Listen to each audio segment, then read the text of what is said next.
19 states across India have suffered after a massive power outage that's now considered the world's biggest blackout.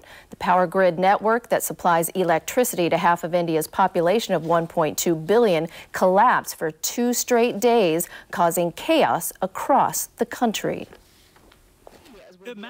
As one of the fastest growing countries and the third largest economy in Asia, India has long strived to become a superpower.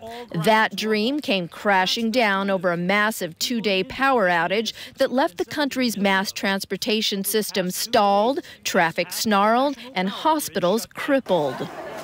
At the hospital in Jodhpur, hundreds of patients suffered on the streets when the outage blacked out wards and rendered medical equipment useless. The problem started when India's northern grid failed on Monday, leaving 370 million people without power in a collapse blamed on states that had drawn more than their share of power. On Tuesday, the northern grid collapsed again, this time triggering a ripple effect of power cuts stretching from Assam near China to the deserts of Rajasthan. To put it in perspective, the blackout affected about 10% of the world's population, or twice the size of the U.S. population.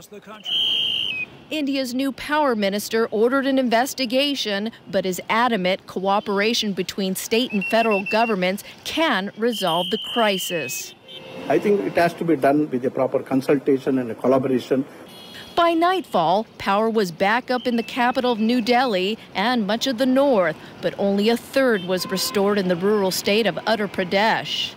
Experts say widespread reform of India's power sector is a must.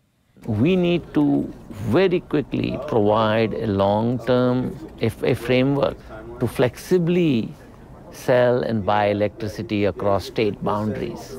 It's either that or India might as well brace for the reality of yet another massive power